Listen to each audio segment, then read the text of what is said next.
सप्तदश सर्गः। ततः कुमुदखण्डाभो निर्मलं निर्मलोदयः प्रजगामनभश्चन्द्रो हंसो नीलमिवोदकम् साचिव्यमिव कुर्वन् स प्रभया निर्मलप्रभः चन्द्रमा रश्मिभिः शीतैः सिषेवे पवनात्मजम् सददर्श ततः सीतां पूर्णचन्द्रनिभाननां शोकभारैरिव न्यस्तां भारैर्नावमिवाम्भसि दिदृक्षमाणो वैदेहीं हनूमान् मारुतात्मजः सददर्शाविदूरस्था राक्षसीर्घोरदर्शनाः एकाक्षीमेककर्णां च कर्णप्रावरणां तथा अकर्णां शङ्कुकर्णां च मस्तकोच्छ्वासनासिकाम् अतिकायोत्तमाङ्गीं च तनुदीर्घशिरोधरां त्वस्तकेशीं तथा केशीं केशकम्बलधारिणीं लम्बकर्णललाटां च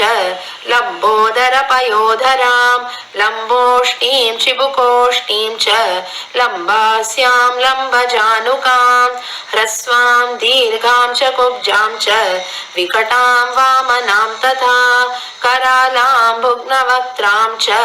पिङ्गाक्षीं विकृताननां विकृताः पिङ्गलाः कालीः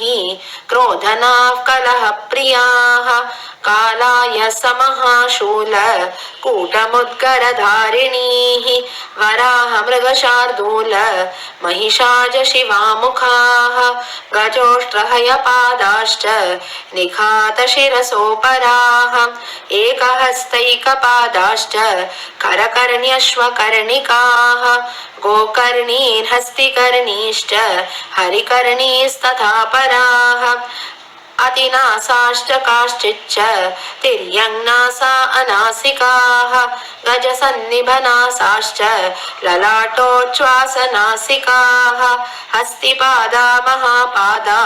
गोपादाः पादचूलिकाः अतिमात्रशिरोग्रीवा अतिमात्रकुचोदरीः अतिमात्रास्य नेत्राश्च दीर्घजिह्वाननास्तथा अजामुखीर्हस्तिमुखीः गोमुखी सूकरीमुखीः हयोष्ट्रखरवक्त्राश्च राक्षसीर्घोरदर्शनाः शूलमुद्गरहस्ताश्च क्रोधनाः कलहप्रियाः कराला धूम्रकेशिन्यो राक्षसीर्विकृताननाः पिबन्ति सततं पानं सुरामांस सदा प्रियाः मांसशोणितदिग्धाङ्गीः मांसशोणितभोजनाः ताददर्शकपिश्रेष्ठो रोमहर्षणदर्शनाः स्कन्धवन्तमुपासीनाः परिवार्य वनस्पतिं तस्याधस्ताच्च तां देवीं राजपुत्रीमनिन्दितां लक्षयामास लक्ष्मीवान् हनूमान् जनकात्मजां निष्प्रभां शोकसन्तप्तां मलसङ्कुलमूर्धजाम् क्षीणपुण्यां च्युतां भूमौ तारां निपतितामिव चारित्रप्यपदेशाढ्यां भर्तृदर्शनदुर्गतां भूषणैरुत्तमैर्हीनां भर्तृवात्सल्यभूषितां राक्षसाधिपसमृद्धां बन्धुभिश्च विनाकृतां वियूतां सिंहसमृद्धां बद्धां गजवधूमिव चन्द्ररेखां पयोदान्ते शारदाभ्रैरिवावृतां क्लिष्टरूपामसंस्पर्शाद् अयुक्तामिव वल्लकीं सतां भर्तृहिते युक्ताम् अयुक्तां रक्षसां वशे अशोकवनिका मध्ये शोकसागरमाप्लुतां ताभिः परिवृतां तत्र सग्रहामिव रोहिणीं ददर्श हनुमांस्तत्र लतामकुसुमामिव सामलेन च दिग्धाङ्गी वपुषा चाप्यलङ्कृता मृणाली पङ्कदिग्धेव विभाति च न भाति च मलिनेन तु वस्त्रेण परिक्लिष्टेन भामिनीं संवृता मृगशावाक्षीं ददर्श हनुमान् कपिः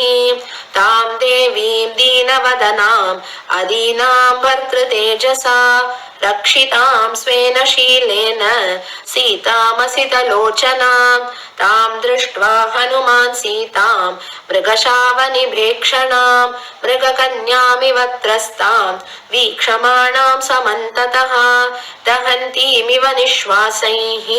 वृक्षान् पल्लवधारिणः सङ्घातमिव शोकानां दुःखस्योर्मिमिवोत्थितां तां क्षमां सुविभक्ताङ्गीं विनाभरणशोभिनीं प्रहर्षमतुलं लेभे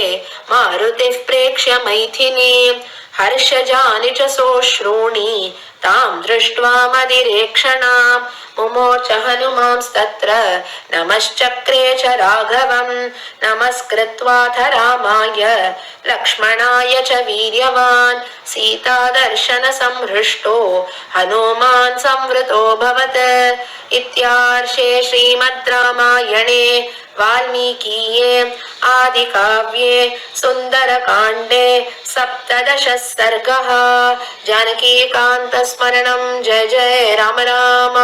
आञ्जनेय महाराज की जय।